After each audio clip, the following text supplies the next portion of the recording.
കണ്ടല്ലോ, ഇതുകൊണ്ടാണ് ഡെസേർട്ടിൻ്റെ വീഡിയോ മാത്രം ഇട്ട് ഞാൻ ജീവിക്കുന്നത്. പക്ഷേ മാംഗോ സീരീസിൽ കടുമാങ്ങൻ്റെ റെസിപ്പി നിങ്ങൾക്ക് പറഞ്ഞു തന്നിട്ടില്ലെങ്കിൽ മോശമാവില്ലേ? അപ്പോൾ കടുമാങ്ങ നമ്മളെ കുറ്റിച്ചിറക്കാരെ ഫേവറേറ്റ് സാധനമാണ്. നമ്മൾ നെയ്ച്ചോറിൻ്റെ ഒക്കെ കൂടെ എപ്പോഴും ഉണ്ടാകുന്ന സാധനമാണ്.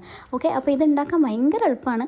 ആദ്യം മാങ്ങ മുറിക്കുക, അതിലേക്ക് വെള്ളം ഒഴിക്കുക, അതിലേക്ക് ഉപ്പ്, മുളക് പൊടിയും അതേപോലെ തന്നെ കുറച്ച് മഞ്ഞൾപ്പൊടി ഇടുക. എന്നിട്ട് ഇത് നമ്മൾ വേവിക്കാൻ വെക്കുക. അപ്പോൾ വേവിക്കാൻ വെക്കുമ്പോൾ കുറച്ചൊന്ന് തിളപ്പ് വന്നതിന് ശേഷം അതിലേക്ക് കുറച്ച് പുളി പിഴിഞ്ഞത് എന്ത് ചെയ്യുക, ആഡ് ചെയ്ത് കൊടുക്കുക.